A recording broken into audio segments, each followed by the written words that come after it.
Thank you all for joining us on this Wednesday lunch hour. My name is Julie Busby. I'm the founder of Busby Group, we're a residential real estate team in Chicago.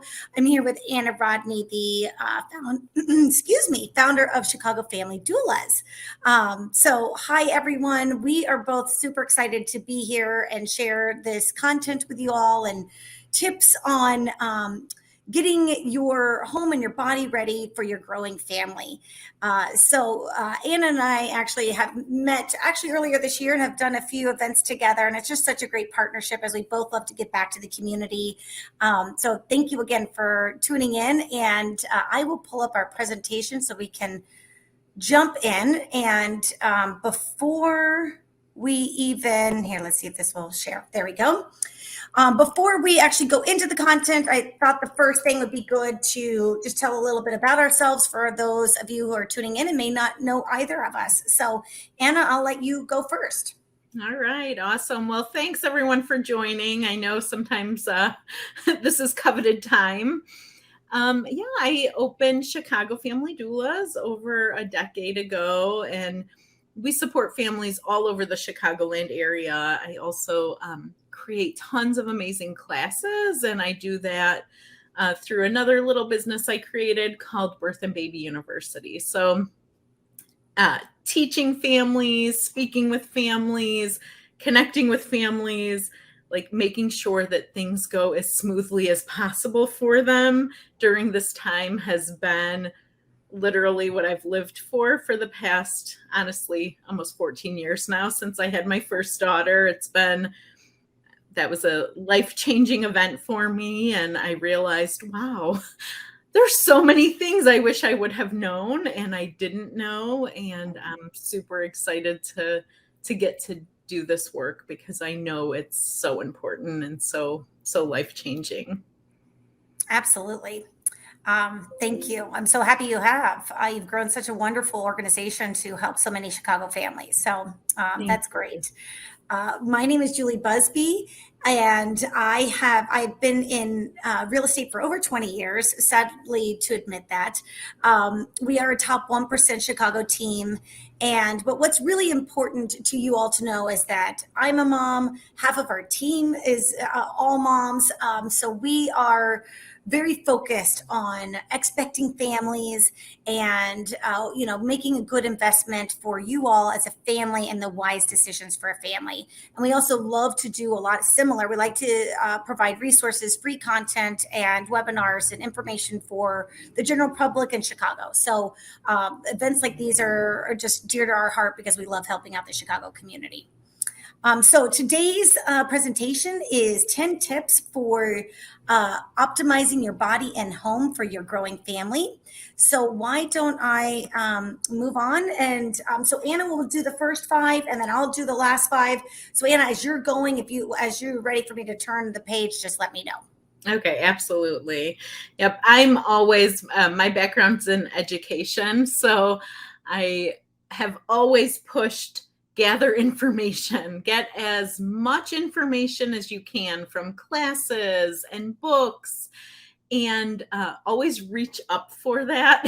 So best tip ever, don't just reach out to the general public on Instagram or Facebook for tips about, what should I do with my baby when they act like this? Or is this normal? Because you'll get way too much information and then you have to sift through it. So I always say reach up to experts, reach up to your pediatrician, people that actually are in this field and can truly guide you as to what is accurate information and honestly help you fine tune that to fit what you're looking for and how it works with your life, because there's all kinds of amazing ways to parent, and you have to find what works best for you and your family. But one of the big starting points is knowing what's normal. So we have so many families reaching out to us kind of in panic mode after they have their little one. My baby wants to eat every 2 hours, or my baby is always up at night and wakes up multiple times and they're worried about it. And I think, man, that's normal. I know it's hard, but I wish somebody would have told them that's normal before they had to, spiral into a panic. So knowing what normal is for your own recovery, knowing what normal is for your baby, for your family, for adjusting, all of that will help you really have some accurate, I want to say positive, but like really accurate expectations for yourself and your baby. A lot of people are like, oh, I should be fully recovered in 2 weeks. Yeah, I mean, if you rest and sleep, you'll feel a lot better in 2 weeks, but that doesn't mean you're back to normal. So, yeah, knowing what is normal and what this phase should look like is going to really be a game changer for you and your expectations for yourself, your baby, your family. And accurate expectations, I always feel like, lead to being more content and less scared and nervous. Yeah. And then my next tip is accepting support. So figuring out who around you is an actual helper. And this is easier. It's easier said than done, because I think in our minds we're like, oh, I love my sister and she'll be great. But if you actually think about it, maybe your sister is somebody who comes over, has you cook for them, doesn't help too much. She might be really fun to hang out with and you love her, but is she actually going to be helpful? So one activity we always ask our families to do in our Bringing Home Baby class is list the things that you will need help with. And I can give you some, right? Like, you'll need help with taking naps and sleep. You might need some information. You might need somebody to cook, straighten up, clean, do laundry, take baby so you can take a shower, get some, take baby so you can like eat with 2 hands. So these are some like really basic things that I feel like sometimes we don't often think about, but list all the things that you might need help with. Those are pretty basic ones that I would say everyone needs help with, the ones I just listed. And then think about the people who will actually do those things. So who in your life will actually cook for you, straighten up your kitchen, help you with laundry, let you nap? It's probably going to be hard to find somebody who will, take care of baby overnight. But if you have those magical beings in your life, then absolutely recruit that. Otherwise, if you have the means, hire a postpartum doula and they can take care of your little one overnight. But start with your family and your friends and figure out who your helpers are, what that would look like, what extent can you ask them for help. You absolutely do not want to feel like you're on an island and doing this alone. I hear from a lot of families who call us super overwhelmed and they say, well, my friend did this all by herself, so I thought I would be able to. And I'm just thinking, I'm like, I don't really know too many people who don't have any support, right? Like, I had my mom, my sisters, friends, a postpartum doula. Like, I had all kinds of support. I mean, yeah, they can't do all the things, but there's not many people doing this happily and feeling rested and healing if they're doing this alone. So if you're not the type to ask for help, I think you might have to start overcoming that and figure out who you can ask and for what things. So really start thinking about that. Be very honest with yourself. If you have a partner, be very honest with each other about that. It's not as easy as, oh, my mom will come and help. your mom might not be helpful, and like you have to admit that to yourself. And I think it's much better to sift through this in pregnancy than it is postpartum, when feelings are really amplified, everyone's exhausted, everyone's overwhelmed. Do it now. Like if you're expecting, do this now so that you can do it with a level head and with a rested mind, and have conversations about it. Prioritize self-care. Much, much, much easier said than done. But it's the small things. So I know earlier I mentioned eating with two hands, having a warm cup of coffee. I like to tell families, choose one or two things every single day that make you feel like a whole human. For me, super simple. If I can have one warm cup of coffee every single morning, I feel like this is going to be a great day. If I don't have the hand to drink my cup of coffee and I'm being pulled in so many directions, I feel like I can't even drink a cup of coffee. Like I can't even take that little care of myself. So I'm not saying you need to be able to go to the spa and get your nails done. I'm not talking big things. I'm talking about thinking now about one or two things that you feel like you need to do to be a whole person, or to feel like, okay, I'm taking good care of myself. I'll name a few, right? Eating with two hands, eating a warm meal, having a warm cup of coffee or a warm cup of tea, taking a shower without having to worry about, watching your little one. I'm not saying taking a shower with your little one in the bassinet right next to the shower and you having to look every 10 seconds. That doesn't feel restful. Eventually, maybe taking a walk, right? Maybe after that 2-week mark, taking a nice slow walk. It might be reading a book, watching a TV show, something, right? Like it might be taking a bath at some point, not immediately, but maybe in a couple weeks. It might be listening to music. It might be playing music. It might be any of those things, but hold on to those things.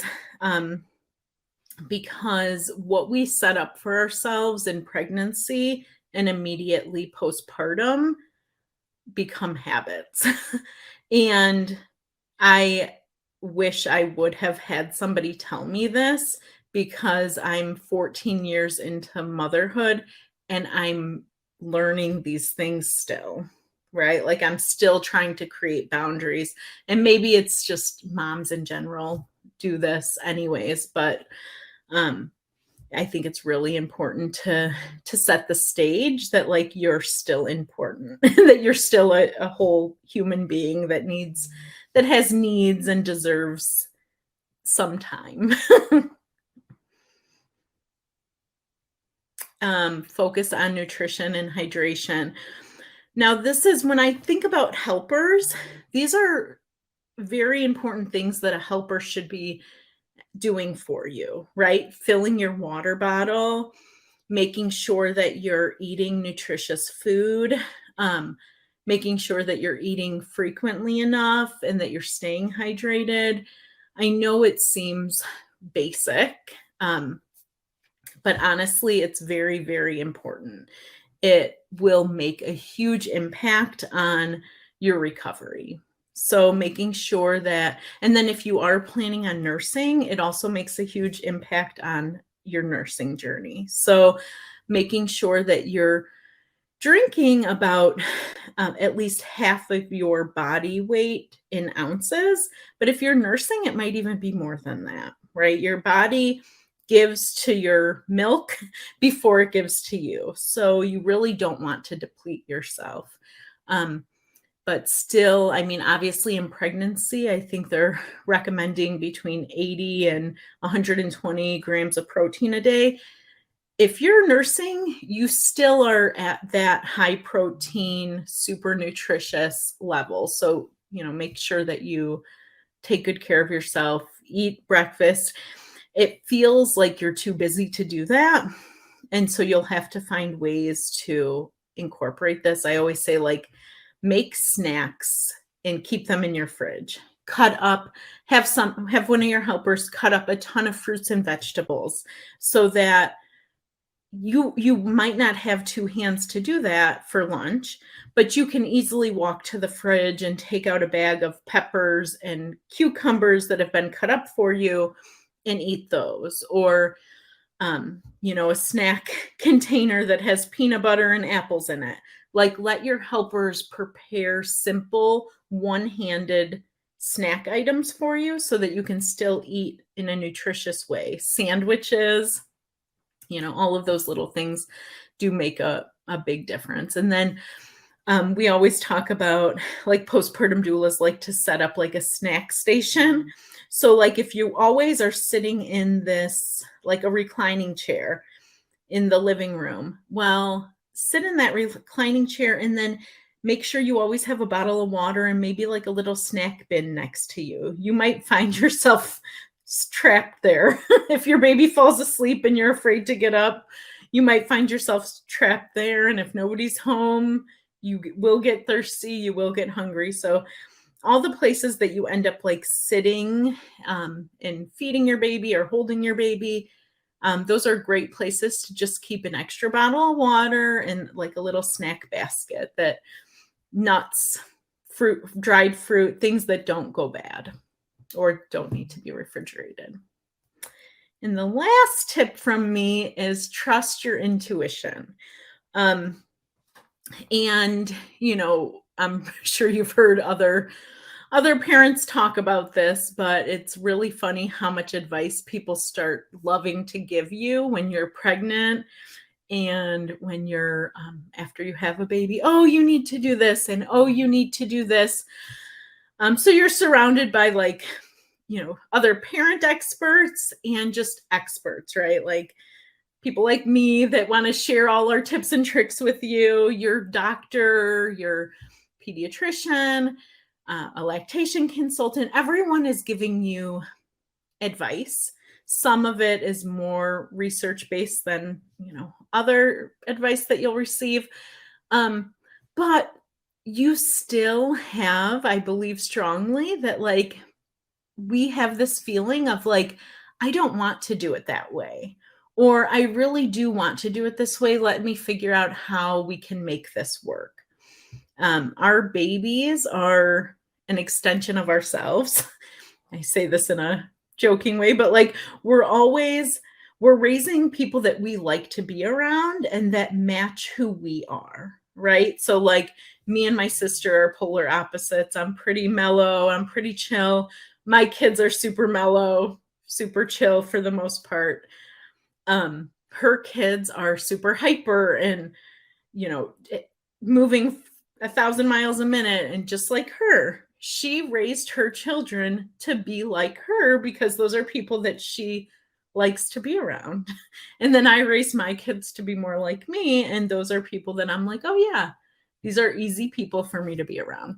They have their own personalities for sure. But in general, what they worry about and, how they function, I think a lot of learned behavior. So we're definitely needing to raise our kids in a way that feels easiest for us. It's never easy. But if you know that like, your best friend sleep trained their baby when they were 2 months old and that worked for them, that's great. But maybe that doesn't feel right to you. Maybe that doesn't align with what makes the most sense for you. Maybe it's not a priority for you, and that's okay. Right? So I think when I talk about like trust your intuition, like if it feels like this doesn't feel like it would be something I would want to do, you don't have to do it most of the time, right? I mean, there's obviously safety things that don't fall into this, right? Like nobody wants to feed their baby every 2 hours all night long. That's obviously different. But in terms of like, sleep training, where your baby sleeps, what their day looks like, the toys that they have, like all of those things, there's, a part of you in that. So trust your intuition, get second opinions and third opinions if it doesn't feel right. If your baby's not feeling well and you feel like there's something more than just teething or something, and your doctor's like, oh, it's just teething, it's okay for you to ask another doctor and get their opinion. Like, trust your gut. So parenting and this journey is never easy, but I think if you follow some of these simple things, it makes it a little more manageable. So good, Anna. Every time I hear you chat, you bring back so many memories for me. Two things I love that you mentioned. Obviously, trust your intuition. Completely agree. I felt like no one told me that. And then also, you find your helpers and accept them, because you may have people who are offering and you say, no, no, no, no, no, no, I'm fine. Take that and offer when it's there. I love that. And also, it may not be who you think it is. I look back and my mom came and stayed with me for like a month for both children. And looking back, it probably wasn't the right helper. I love her. If you're tuned in, Mom, still love you, but just wasn't the best helper. So think that through. That was really good advice. So thank you. Yeah, absolutely. Okay, well then I will get started on my final 5 items. And this one was hard because, again, we help so many families that I have like a plethora of advice. So it's hard to tune it down to 5. So forgive me if I'm long-winded. I'm going to try to keep it short. But a lot of advice for city parents and suburb parents. We do both city and suburbs, but myself being a city parent, a lot of this does talk to understanding that space might be a little different, and you have to think about how is everything going to fit. And it's silly, but the number one thing is, how are you going to set up your space? Really start thinking about that, because your strollers, your bassinets, and your cribs may be much larger than you anticipate. I love to give an example where my husband and I, when we had our first, the Halo was the hot bassinet. And we ordered that Halo, and it came in like right before baby was due. And we put it in our bedroom. One, it didn't fit in the mattress because we had some special mattress. It didn't fit. And it's one of those that fits under the mattress. And then 2, when I walked into our bedroom, I ran right into the bassinet. Well, that's not very safe. Imagine if you're carrying, a water and you run into the bassinet in the middle of the night. So anyways, really plan your space, measure those bassinets, get them early, and also think about your crib. You're not going to, some use a crib right away, and if you do, you are amazing. It took me a while, but really go ahead and set that up and measure it out in each room. I understand in the city that multiple rooms wear multiple hats, but that nursery, you do want to make sure is set up and sound, and you have all of your items and resources in that room ready, and really measure that out. One thing on strollers, storage of the strollers is important, because in the city, a lot of times we have the stroller system where it's got a bassinet and the car seat and all these different things. Also, you want to make sure, do they fold right? However it may be, where are you going to store it? And we'll touch on that again later. It sounds silly, but is it at the bottom of your stairs? Is it at the top of your stairs? Is it in your garage? And if so, think about that. You're probably leaving through the alley a lot if you're going on a walk. And I'll get to a few other tips on that too, but think about the storage of the stroller. That's one thing I didn't necessarily think of. Something that no one told me about was having a feeding space, a pumping or a feeding space. Many nights I definitely wanted to wake up in the bed and turn those lights on and wake up my partner. But it's not good for anyone.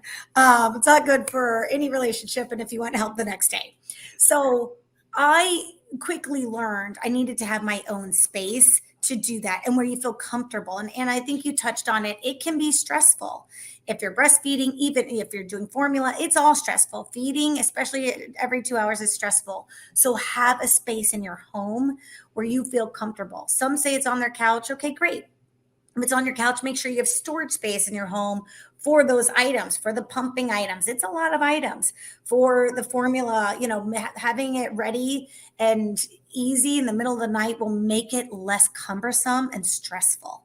So having a space for that in your living room, or for me, it was in the nursery because baby was sleeping in our room for the first 2 months or so. So I was in the nursery doing the feeding.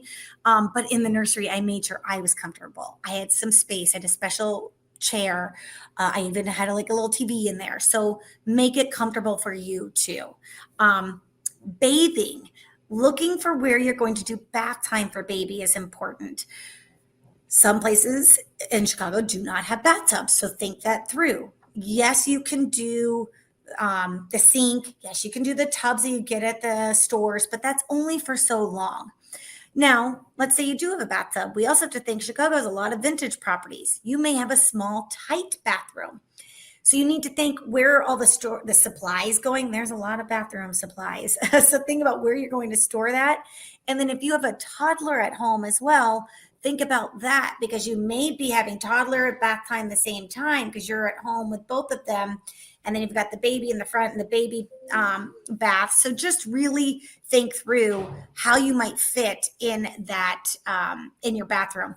Another thing in the bathroom, the tub, if it is the jacuzzi tub, how are you going to reach over? Do you need a stool? It sounds so silly, but these are things you don't think of. And being a realtor, I hear from clients all the time of, yeah, this bathroom looks great, but it actually is not functioning great. And this bathtub is not that great because now it's hard to lean over and get both babies. So really think that through on bath time. Use space. I touched on it for the feeding space, but make sure you have use space. Give yourself a break, a moment. Again, I understand so many rooms in the city or in Chicago in general they wear multiple hats. It's a bedroom, it's an office, and it's baby playroom. But if you do have one of those rooms, a pro tip from me is baskets are your best friend. I say that to clients all the time as they're setting their home up for baby and as we might be listing their home. Let's say they have a toddler and they're about to have their second, and this is the time that they're looking for that next home. And it's daunting to think of cleaning everything up. You can still have all those things, but just put them in baskets, put them away. Then that's great for showings, but also for you time. Now the toys aren't overwhelming and it can create anxiety, quite honestly. So just having you space. And sometimes that's just created by having baskets and putting things away. Okay, next item, childcare consideration. So if you are thinking about moving for your baby who is coming, or if you're staying, either way, start thinking about your childcare considerations. I actually didn't even explore this. I thought I'll figure it out. I'll know when baby comes. Well, as I mentioned, my mom came and stayed with me for a month. I didn't really think that through, where should mom stay? So she's not, she has her space. I have my space. So really think that through, however the childcare situation may be, if it's family, if it's a nanny, if it's an au pair, if it's you doing it yourself, or if you do daycare one day. Think that all through, or at least if it's too soon for you to really hone in on what you want, just think, if I did this option, what is this home conducive and how do I make it conducive for that? If you are thinking of childcare or daycare, our recommendation usually to clients is try to have the daycare within a mile of your home. There's a few reasons for that. One, we love our beautiful days in Chicago. And if we have them, we want to walk. So one, you want to be able to walk and you're tired. It's hard to go much further than a mile. So something to think about. Also, if baby gets sick, and it happens, we're in the season, 'tis the season right now. And you don't want to have to, 2 miles may seem it's close, but especially in the city, that can take 30 minutes to get to your baby. And if your baby's throwing up and you want to get there and get them to the doctor. So really think about childcare being within a mile. Also think about, doctor care, et cetera. Where are they going to be? And make sure they're just somewhat close proximity. And if childcare, another suggestion is if childcare or if the daycare is not within a mile of your home, one other option that that works for our clients is having the daycare on the route to work, so that then you can drop off go straight to work, and then you have to pick up, then at least you're close to pick up and get home. So two things to really think about. If you don't find a good daycare, if you're doing daycare close to your home, maybe look at close to work as well, because we are starting to go back to work. I think I saw a statistic that the majority, 87 companies in Chicago are now saying, or 87% are saying you have to be back to work 3 days a week. So something to think about there. Now, if childcare is in your home and it's a nanny, a family, au pair, whoever it may be, think about their space. I know that they'll probably be in a living room or family room somewhere. So if you are working from home, make sure you can shut the door. So think about that, because baby will want to be with you. And if they see you, they're going to be reaching for you, grabbing for you. So really think about having that separation of space. If you were thinking of au pair, I dropped that. I'm on my 4th. So I have many tips on that as well. So feel free to reach out. It's actually a government program and very affordable, and it's a win-win. And I'm happy to share on that. If you have never heard of it, the only space requirements are that they have to have their own bedroom, but they can share a bathroom. So just something to think about on space requirements for nanny, au pair, and just general daycare being in close proximity. If you want to stay at home with your child, that's great too. Just think about what activities you might do. The first 3 to 4 months are pretty quiet. They'll be resting, you'll be resting, but soon, 3 to 4 months, even if you are trying to work from home and do that, once 3 to 4 months hits, they need a lot more activity. They're really reaching to learn. They're wanting to see things move. So keep that in mind. And also 9 to 14 months is when they start walking. And once they start walking, if you're working from home, that's when you might want to think about bringing someone else in or getting a little extra help, because that can be a little rough. Okay, I love this one. Are you a super city parent? Now, this involves suburbs as well, but I have this phrase because it's a funny story. I helped a client buy a townhome. They had 2 babies, and we decided on a townhome, and I go visit them after the second baby was born. And this is a good example of, it was a townhome, multiple levels, beautiful home. And the outdoors had a lot of stairs as well. You had to go downstairs to get to the main garden level, or just the courtyard level. And then you had to go downstairs again to get to the street. So what's interesting is we go to get lunch. She puts both babies in a double stroller, leans back, and boop, boop, boop, boop, boop, down the stairs. I'm not recommending that, but apparently that is a thing. And in Europe, she's from Europe, they do it all the time. I'm only bringing that up because I coined immediately. I said, you are absolutely a super city parent. That is so impressive. I could never do that, but wow, I'm in awe of you. So I like to point out that let's think about things as you're moving into a home. Even if you're like, I want the multiple levels in your home, and I understand that separation of space, but then look outside too. Okay, I have to go downstairs at the front door. I have to go downstairs to get to the main street. Are you a super city parent? Are you okay with that? Boom, boom, boom, down the road, down the stairs? Or do you want to store the stroller in your car? Do you want to store the stroller underneath your stairs? That's what we ended up doing. We had a home, even single family homes have the stairs up. So we had an insulated area underneath our stairs outside, so you could store the base of the stroller down there. So things to think about that you may, some people are just focusing on the interior. Focus on the exterior as well. With that said, that brings into the different types of real estate. Obviously, there's single family homes. I think we've all been following real estate. Prices have gone up. So a lot of our clients lately are sticking with where they are, or, they are looking at different types of condos. And those are duplex downs where you are, you walk up on the main level. And then, so that's one level is on the main level and the other level is in the lower level. Or duplex up, which the first level of your living space is on the second floor, and then it duplexes up, and you're on the second and third floor. I'm pointing that out because I've had so many clients choose to be a duplex up because they like the light, they like the garage roof deck or the roof deck on the property. They are cool. But think about super city parent. Are you able to go all the way down the stairs? There's a lot of stairs. So just think that one through. And also think about, as you're looking at types of homes that make sense for you, even single family homes or duplex homes might have bedrooms on different levels. And some people prefer that. You mentioned sleep training. Let's say you're doing sleep training. You may want baby, duplex down sometimes has a primary bedroom on the main level, other bedrooms in the lower level. We don't like to call them basements in Chicago. They're lower levels because they're living spaces. So some people love that because they like, hey, I'm going to do sleep training. I like them to be in their own level, or else I hear it and it's going to drive me crazy and it's so hard as a mom. Or maybe it's, I just like to put the baby to sleep and then I get to have a glass of wine upstairs, have a friend over, and have that separation.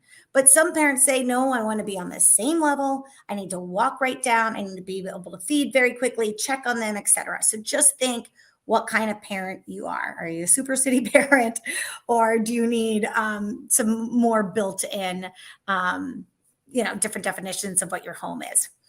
And distance to parks. Super city parent, again, that could be for a city or suburbs, but so many people in Chicago don't have cars.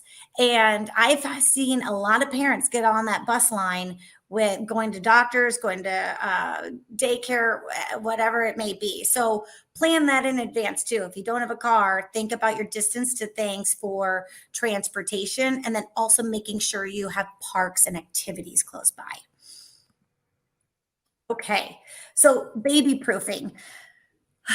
I'm definitely not an expert on baby proofing. I'm not going to tell you what advice is, or what actual products to purchase, because we tried to register. We were scared to register.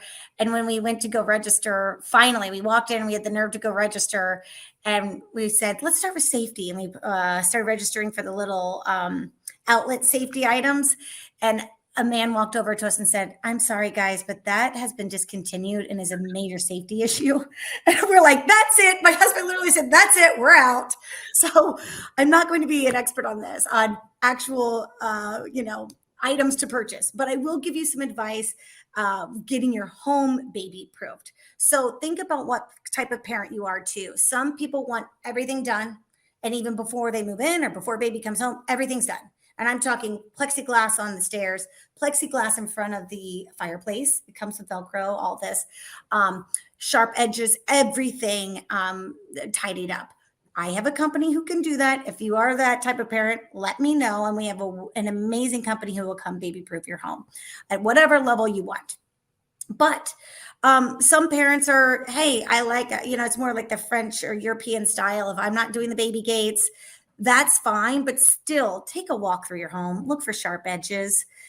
Gosh, the sharp edges on the coffee tables are what get you. That one little step from one area in your room, or from your family room down to your kitchen, those things, just have a plan for those. Do you want a baby gate? Do you not? Some homes, you have to look.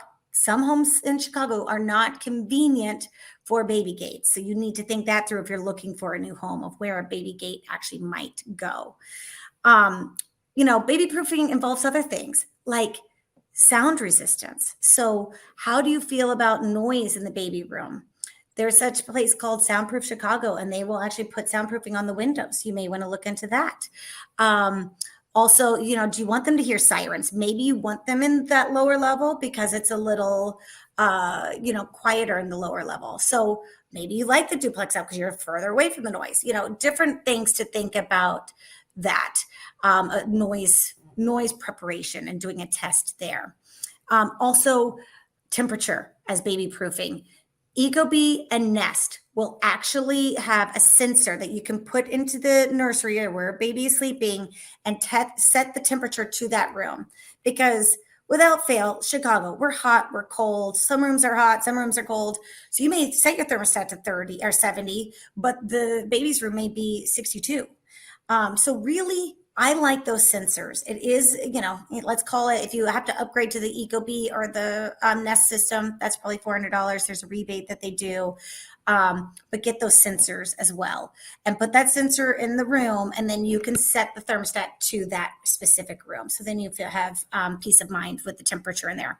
And lighting for baby proofing. Think about You probably want a dimmer in their room because some babies want more light and less light. So think about that. That's an easy post market. If the home doesn't have that, we have electricians who can help you. It's literally $40 for a light switch that does that. Maybe a new light bulb light that will $100 to do that. So just something to think about for nursery, for baby proofing, because you may want some dimmers, or instead you could also just do lamps and then turn off the main overhead. Okay. Then you know what? Sorry. I mentioned alley. If you do store your stroller in the alley, just think about your path. What is your path out?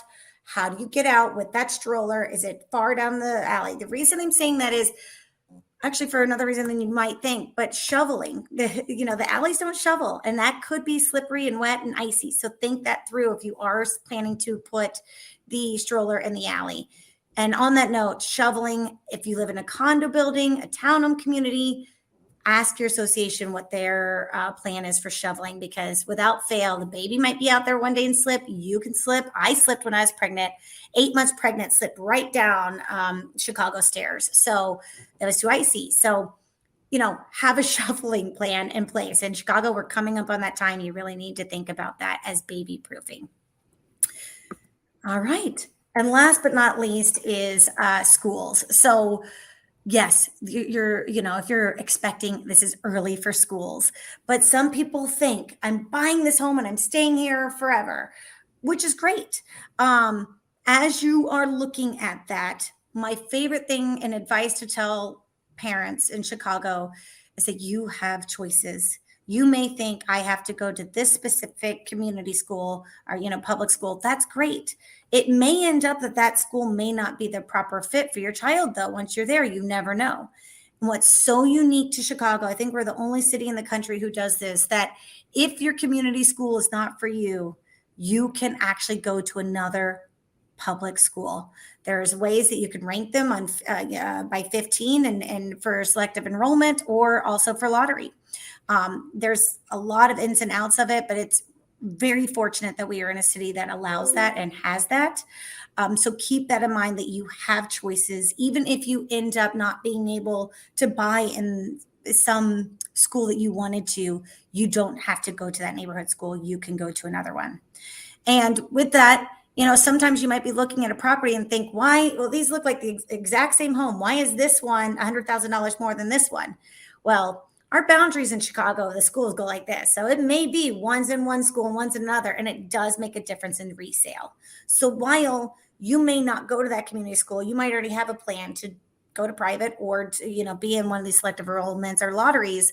You may want to think about that for resale, or that might help explain that price difference. As you are looking at schools, my strongest recommendation of resources to look at is cps.edu, Chicago Public Schools.edu, because that's where the true data is of where their testing is, and all of their statistics. Great schools, while it's one to look at, I want you to know that the data from 10 years ago is not weighted any differently from the data from today. So this data from 10 years ago might be feeding through of what's a great school. It's a great school. We love the principal. Well, what if principal just changed and everyone's unhappy? You may not see that data. So it's not rated or weighted correctly. So keep that in mind when you're looking at great schools. We are hosting another webinar. I told you we like to do a lot of resources for the community. We're hosting another webinar on school selection. Then that's the information on that, because it can be, again, we are very fortunate to be in CPS, but it can be overwhelming if you don't want to go to your community school. Of how do I go to another school that's part of the public system? And we help you navigate that. And we'll go over that at our next one. So we wanted to say thank you for tuning in, and thank you, Anna, for hosting this with me. You are always a wealth of knowledge, so I appreciate it. And I'm opening this up for Q&A. Feel free to send us in the private chat or chat any of your questions. I wanted to just say, I loved your advice about winter, because I always say that to families too. Like, it's one thing to navigate all these things in the summer, but it's a whole nother level to navigate everything in the winter. Bringing Absolutely. down all the gear, the car seats, everything. And then, yeah, if it's once you have more than one kiddo, like, what do you do? How many times do Exactly. you go back and forth in your house? Do you leave the kids in the car, go inside? Yeah, it's a lot. Absolutely. Um, Completely agree. and then I saw this with a twin family I worked with about 20 years ago, and it was the first time I had seen anything like this.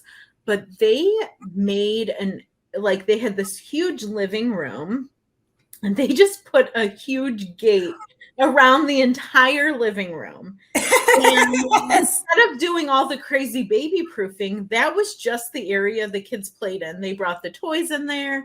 That's where I hung out with them, just like going over the gate and hanging out with them the whole time. And they're like, I mean, the kiddos were like 1 year old and running around, and I'm like, I could see how this is the safest Yeah. place for them 99% of the time.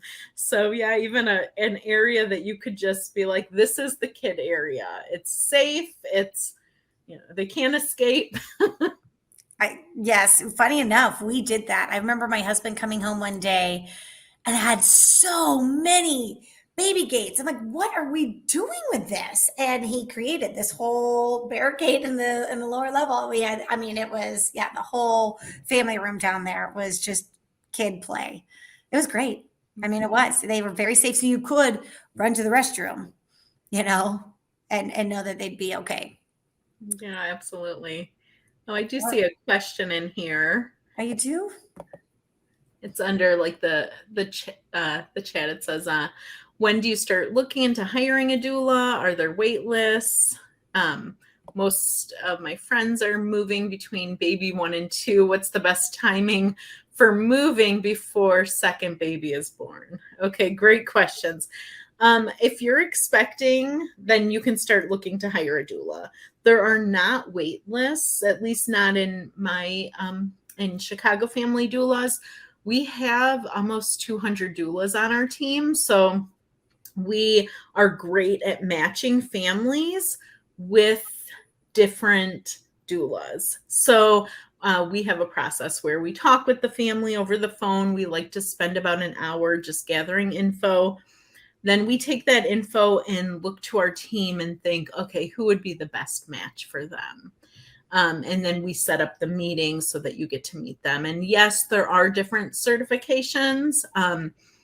There's quite a few different certification organizations. I actually am a trainer for CAPA, which is an international doula training organization. So a lot of the doulas train with me at some point, but there's quite a few.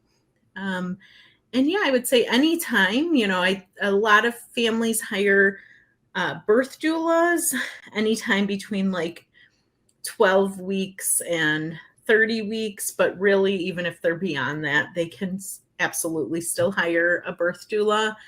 Postpartum doulas, same, anytime in their pregnancy and even postpartum. So about half of our clients who hire us for postpartum care, either daytime or overnight, are actually reaching out after they have their babies. So they reach out and they're like, I didn't realize we wouldn't be getting any sleep, or this is a lot harder than I thought, or my family thought they could come and visit and now they can't help us, so we need support.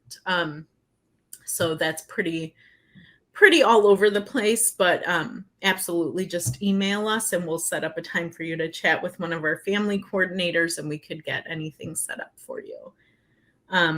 And I see this too, and I think, Lauren, I think you and I have talked about, or Julie, you and I have talked about this before, about like when families often move. Yes. And I always say it's always between baby 1 and 2 that they move.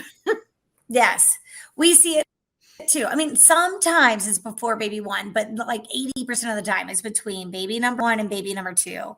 And we usually say, really try to be settled 6 weeks prior to due date.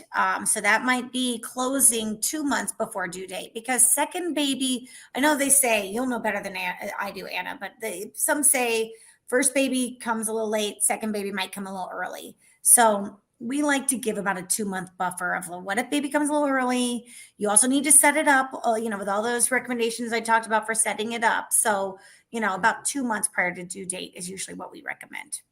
Yeah. And also you just want to feel settled. Like you want to be able to relax that last month in pregnancy for sure. But yeah, we see a lot of families move from the city to the suburbs, Oh, yeah. Between their first and second. And I think it's for a lot of the things you talked about. So if you want to stay in the city, then just plan well, right? Like plan for a place that has parking, plan for a place that doesn't have too many stairs, that's easy to, walk to different places so you don't have to load the car near a grocery store, all those things that you can make it a little bit easier for sure. Absolutely. Another one just came in. Would a realtor be able to help if we're looking to move into a rental for now, but would want to buy in the same neighborhood in the next 2 years or so? Definitely thinking about schools. We're between baby 1 and 2, LOL. How funny. Yes. So what's interesting is other cities like Denver, New York, they don't do realtors to help with rentals. But in Chicago, we do have realtors to help with rentals. So absolutely, my team, we help with rentals regularly, and actually can give some advice on that. And I think it's a great idea to test out the neighborhood, see if it's a good fit for your family, and you can start doing tours of the schools in the neighborhood too, and see what you like. So I think that's a great idea. And yes, realtors can help with both rental and a purchase in 2 years. And then it looks like there's another question. Are there different doula certifications? I don't know if you saw that. Yeah, I kind of answered that. There's I'm sorry. Quite a few. Yeah, there's quite a few. So like there's Kappa, Dona, ICA. So you mentioned a night doula. So is that a special certification too? No, so a postpartum doula can provide daytime or overnight care.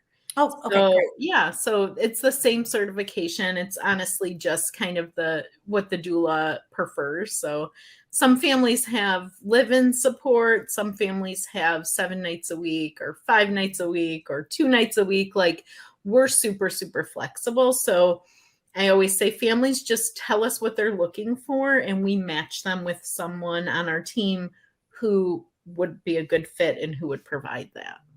I love that. That's great. And it's hard to know sometimes, right? Like, especially with your first, it's the same with like navigating, buying a house, I'm sure. Like, it's hard to think of all the things, but we do a really good job of helping families navigate that.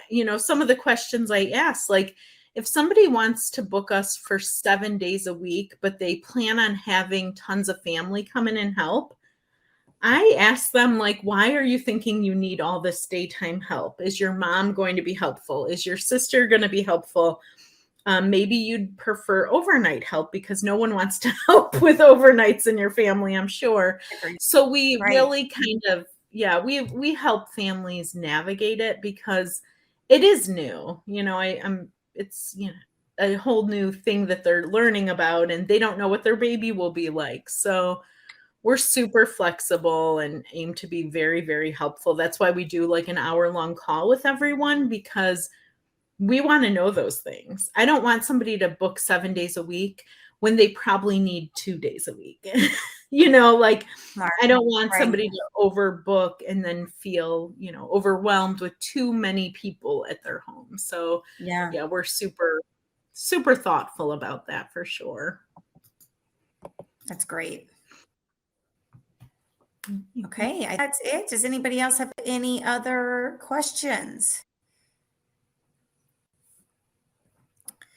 Thank you again to everyone tuning in on a lunch hour. We appreciate it.